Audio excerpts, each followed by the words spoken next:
ಓಂ ಗುರುಭ್ಯೋ ನಮಃ. ಹರಿ ಓಂ ಹರಿ. ನಮಸ್ಕಾರ ನನ್ನ ಪ್ರೀತಿಯ ವೀಕ್ಷಕರೇ, ನಾನು ನಿಮ್ಮ ಡಾಕ್ಟರ್ ಪಂಡಿತ್ ಶ್ರೀ ಸಿದ್ಧಾಂತ ಅರುಣ್ ಶರ್ಮ ಗುರುಜಿ.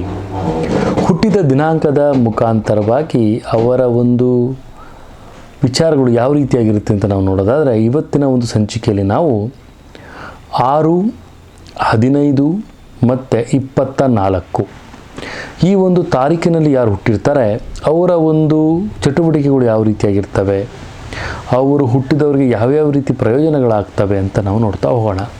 ವಿಶೇಷವಾಗಿ ಶುಕ್ರನ ಸ್ಥಾನ 6ನೇ ಸ್ಥಾನ ಅಂತ ಕರಿತೀವಿ. ಅಂದರೆ 6 ಅಂದರೆ ಶುಕ್ರನಿಗೆ ತುಂಬಾ ಪ್ರಿಯವಾದಂತಹ ಒಂದು ನಂಬರು, ಅದು ಶುಕ್ರನ ನಂಬರ್ ಅಂತಲೇ ಕರಿತೀವಿ.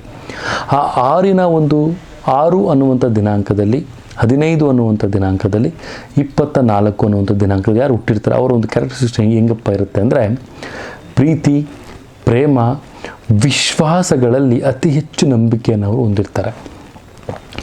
ಯಾವಾಗಲೂ ಸಹಿತ ಅವರು ದುಡಿಯುವವರಾಗಿರ್ತಾರೆ. ಒಂದು ಕಷ್ಟದ ಒಂದು ವಿಚಾರದಲ್ಲೂ ಸಹಿತ ಅವರು ತುಂಬಾ ಒಂದು ಪ್ರಯತ್ನವಾದಿಗಳಾಗಿರ್ತಾರೆ. ಒಂದು ಕ್ಷಣವೂ ಸಹಿತ ಅವರು ಟೈಮನ್ನು ವೇಸ್ಟ್ ಮಾಡೋರು ಅಲ್ವೇ ಅಲ್ಲ. ಯಾವಾಗಲೂ ಸಹಿತ ಏನಾದರೂ ಒಂದು ಕಲೆ, ಸಾಹಿತ್ಯ ಮತ್ತು ಅಲಂಕಾರ ಆಸಕ್ತಿಯನ್ನು ಇವರು ಹೊಂದಿರ್ತಾರೆ. ಮತ್ತು ಇವರ ಜೀವನದಲ್ಲಿ ಎಲ್ಲವನ್ನು ಸಹಿತ ಸಮಾಧಾನವಾಗಿ ಸಮಾನಾಂತರವಾಗಿ ನೋಡ್ತಾ ಇರ್ತಾರೆ. ಮತ್ತು ಆದರೆ ಇವ್ರ ಜೀವನದಲ್ಲಿ ಇವರು ಒಂಟಿ ಬಾಳನ್ನು ಜಾಸ್ತಿ ಪಡೆಯುವಂಥವರಾಗಿರ್ತಾರೆ. ಮತ್ತು ಹಠವಾದಿಯನ್ನು ಇವರು ಆಗಿರ್ತಾರೆ. ಮತ್ತು ಕೆಲಸವನ್ನು ಪೂರ್ತಿ ಮಾಡೋ ತನಕ ಇವರು ಕೈ ಬಿಡೋದಿಲ್ಲ. ಯಾವುದಾದ್ರು ಒಂದು ಕೆಲಸವನ್ನು ಹಿಡಿದ್ರೆ ಅದು ಕೆಲಸವನ್ನು ಇವರು ಪೂರ್ತಿ ಮಾಡೋ ತನಕನೂ ಸಹಿತ ಕೈ ಬಿಡೋದಿಲ್ಲ. ಆ ಥರ ಒಂದು ಕ್ಯಾರೆಕ್ಟರ್ನ ಇವರು ಹೊಂದಿರ್ತಾರೆ. ಮತ್ತು ಇವರ ಒಂದು ಕಷ್ಟಪಟ್ಟು ಮುಂದೆ ಬಂದರೂ ಸಹಿತ ಇವರ ಜೀವನದಲ್ಲಿ ಹಣಕ್ಕೆ ಸ್ವಲ್ಪ ಇವರು ವಹಿವಾಟುಗಳನ್ನು ಇವರು ಮಾಡಬೇಕು. ಹಣಕ್ಕೋಸ್ಕರ ಸ್ವಲ್ಪ ಕಷ್ಟಪಡುವಂತಹ ವಿಚಾರಗಳು ಇವರಿಗೆ ಕಂಡು ಬರ್ತಾ ಹೋಗುತ್ತೆ.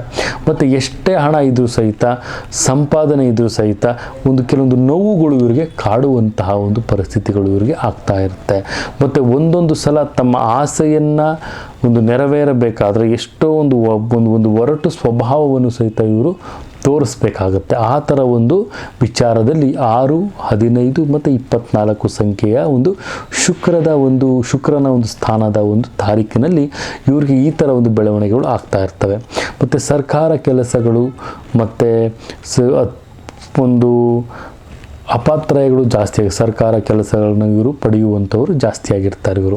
ಮತ್ತು ವಿಶೇಷವಾಗಿ ಇವರ ಜೀವನದಲ್ಲಿ ಏನೇನೆಲ್ಲ ಕೆಲಸವನ್ನು ಇವರು ಮಾಡ್ಬೋದಪ್ಪ ಅಂದರೆ, ಕಬ್ಬಿಣದ ಕೆಲಸ, ಯಂತ್ರಗಳ ಕೆಲಸ, ಫ್ಯಾಕ್ಟರಿಯ ಕೆಲಸ, ಭೂಮಿ ಮತ್ತು ದೊಡ್ಡ ದೊಡ್ಡ ಕಾರ್ಖಾನೆಗಳ ಮುಖಾಂತರ ಸಂಪಾದನೆಯನ್ನು ಸಹಿತ ಇವರು ಮಾಡುವವರಾಗಿರ್ತಾರೆ. ಮತ್ತು ಶ್ರಮವನ್ನು ಹೆಚ್ಚು ಪಡಿತಾ ಇರ್ತಾರೆ. ಸರ್ಕಾರದಿಂದ ಅನುಕೂಲಗಳನ್ನು ಇವರು ಪಡೆಯುವವರಾಗಿರ್ತಾರೆ. ಮತ್ತು ಕಿರುಕುಳಗಳನ್ನು ಇವರು ಅನುಭವಿಸಿದ್ರು ಸಹಿತ ಮಕ್ಕಳಿಂದ ಕೆಲವೊಂದು ಕಿರುಕುಳಗಳು ಸಹಿತ ಅನುಭವಿಸುವಂತಹ ವಿಚಾರಗಳು ಬಂದಿರುತ್ತೆ. ಒಂದು ವೇಳೆ ಇವ್ರಿಗೆ ಮಕ್ಕಳಾಗಿದ್ದರೆ ಆಪರೇಷನ್ ಆಗುವಂತಹ ಕೆಲಸಗಳು ಸಹಿತ ಇವ್ರಿಗೆ ಆಗ್ತಾ ಇರುತ್ತೆ. ಮತ್ತು ವಿಶೇಷವಾಗಿ ಸ್ತ್ರೀಯರಲ್ಲಿ ಕೆಲವೊಂದು ಏಳು ಬೀಳಿನ ವಿಚಾರದಲ್ಲೂ ಒಂದು ದಾಂಪತ್ಯದ ವಿಚಾರದಲ್ಲಿ ಆಗಿರ್ಬೋದು ಮತ್ತು ಸಂತಾನೋತ್ಪತ್ತಿಯ ವಿಚಾರದಲ್ಲಿ ಕೆಲವೊಂದು ಸಮಸ್ಯೆಗಳು ಕಂಡುಬರುವಂತಹ ಸಾಧ್ಯತೆಗಳು ಕಂಡುಬರುತ್ತೆ. ಸಂಖ್ಯೆ 6, 15 ಮತ್ತು 24 ಈ ಒಂದು ಸಂಖ್ಯೆಯಲ್ಲಿ ಜನಿಸಿದವರು ಅಂತಲೂ ಸಹಿತ ನಾವಿಲ್ಲಿ ತಿಳಿಸ್ಕೊಡ್ಬೋದಾಗುತ್ತೆ.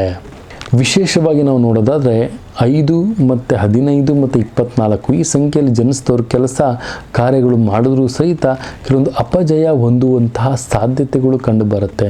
ತಾವು ಹುಟ್ಟಿದ ಊರನ್ನು ತಾವು ಕೇಡನ್ನು ಬಯಸಿದರೆ ಎಲ್ಲ ರೀತಿಯಲ್ಲೂ ಒಳ್ಳೆಯದಾಗಬೇಕು ಅನ್ನುವಂತಹ ಮನೋಭಾವವನ್ನು ತಾವು ಹೊಂದಿದರೆ ತುಂಬಾ ಅನುಕೂಲಗಳು. ಯಾಕಂದರೆ ಇಲ್ಲಿ ನೋಡಿ 24 ಈ ಒಂದು ನಂಬರ್ಗೆ ಏನಪ್ಪ ಅಂದರೆ ರಾಹುವಿನ ಸಂಯೋಜನೆಯೂ ಇದೆ ಮತ್ತು ರಾಹುವಿನ ಜೊತೆ ಚಂದ್ರನ ಸಂಯೋಜನೆ ಇದೆ. 2 + 4 ಅಂದರೆ 6 ಆಗುತ್ತೆ. ಈ ಒಂದು ಸಮಸ್ಯೆಗಳು ಸಹಿತ ಅವ್ರಿಗೆ ಕಂಡುಬರುವಂತಹ ಸಾಧ್ಯತೆಗಳು ಕಂಡುಬರುತ್ತೆ. ದುಡಿಯುವಂಥ ಹಣ ಉಳಿಯೋದಿಲ್ಲ ಇವರಿಗೆ. ಸಾಂಸಾರಿಕದಲ್ಲಿ ಸ್ವಲ್ಪ ಕ್ರೂರ ಸ್ವಭಾವವನ್ನು 24 ಈ ಒಂದು ನಂಬರಲ್ಲಿರೋರು ಅನುಭವಿಸ್ತಾರೆ. ಮದುವೆ ಆದ ಮೇಲೆ ಶ್ರೀಮಂತರಾಗುವಂಥ ಯೋಗಗಳು ಸಹಿತ ಇವರಿಗೆ ಕಂಡುಬರುವಂಥದ್ದಾಗಿರುತ್ತೆ. ಮತ್ತು ಮಾತಿನಲ್ಲಿ ಸ್ವಲ್ಪ ಇವರಿಗೆ ಹಿಡಿತ ಅನ್ನೋದು ಇರೋದಿಲ್ಲ. 6, 15 ಮತ್ತು 24 ನಂಬರ್ಗೆ ಏನಾಗುತ್ತೆ ಅಂದರೆ ಮಾತಿನಲ್ಲಿ ಸ್ವಲ್ಪ ಹಿಡಿತಗಳು ಸಹಿತ ಬರೋದಿಲ್ಲ. ಅದರ ವಿಚಾರದಲ್ಲಿ ಸ್ವಲ್ಪ ಜಾಗೃತಿಯಾಗಿ ತಾವು ಇರಬೇಕಾಗತ್ತೆ. ಮತ್ತು ಇನ್ನೂ ಹೆಚ್ಚಿನ ಮಾಹಿತಿಗಾಗಿ ತಾವು ನುರಿತ ಜ್ಯೋತಿಷ್ಯರಲ್ಲಿ ತಮ್ಮ ಒಂದು ಸಲಹೆಯನ್ನು ಪಡ್ಕೊಳ್ಬೇಕಾಗುತ್ತೆ ಅಂತ ನಾನು ತಿಳಿಸ್ಕೊಡ್ಬೋದಾಗುತ್ತೆ. ಮತ್ತು ವಿಶೇಷವಾಗಿ ಇವರು ನಂಬಿಕೆ ಮತ್ತು ಒಳ್ಳೆಯ ಒಂದು ಮೇಧಾವಿಗಳಾಗುವಂತಹ ಯೋಗಗಳಿದ್ದರೂ ಸಹಿತ ಅದನ್ನು ಮಾಡೋದ್ರಲ್ಲಿ ಸ್ವಲ್ಪ ಅವ್ರಿಗೆ ಏರುಪೇರಾಗುವಂಥ ವಿಚಾರಗಳು ಸಹಿತ ಕಂಡುಬರುತ್ತೆ. ಜಾಗೃತಿಯಾಗಿ ಇವರು ಏನಪ್ಪ ಮಾಡಬೇಕಂದ್ರೆ ವಿಷ್ಣುವಿನ ಒಂದು ಆರಾಧನೆಯನ್ನು ಮಾಡಬೇಕು, ಹನುಮನ ಒಂದು ಆರಾಧನೆಯನ್ನು ಮಾಡೋದು ಅತಿ ಉತ್ತಮ ಅಂತ ನಾನು ನಿಮಗೆ ತಿಳಿಸ್ಕೊಡ್ಬೋದಾಗುತ್ತೆ. ಇದೇ ರೀತಿ ನಮ್ಮ ಒಂದು ಯೂಟ್ಯೂಬ್ ಚಾನಲನ್ನು ಸಬ್ಸ್ಕ್ರೈಬ್ ಮಾಡ್ಕೊಳ್ಳಿ, ಲೈಕ್ ಮಾಡಿ, ಶೇರ್ ಮಾಡಿ, ಕಮೆಂಟ್ ಮುಖಾಂತರ ಎಲ್ಲ ರೀತಿಯ ತಮ್ಮ ಪ್ರಶ್ನೆಗಳನ್ನು ಸಹಿತ ಕೇಳ್ಬೋದು ಅಂತ ಹೇಳ್ತಾ, ನನ್ನ ತಾಯಿ ಜಗನ್ಮಾತೆ ಶ್ರೀ ಕೊಲ್ಲೂರು ಮೂಕಾಂಬಿಕಾ ದೇವಿ, ನನ್ನ ಆರಾಧ್ಯ ದೇವ ಶ್ರೀ ಕೊಲ್ಲೂರು ಮೂಕಾಂಬಿಕಾ ದೇವಿ ಪ್ರತಿಯೊಬ್ಬರಿಗೂ ಸಹಿತ ಆಯಸ್ಸು, ಆರೋಗ್ಯ, ಸಂಪತ್ತು ಕೊಟ್ಟು ಕಾಪಾಡಲಿ ಅಂತ ಹೇಳ್ತಾ, ಸರ್ವೇ ಜನ ಸುಖಿನೋ ಭವಂತು, ಸರ್ವ ಮಂಗಳಾನಿ ಭವಂತು.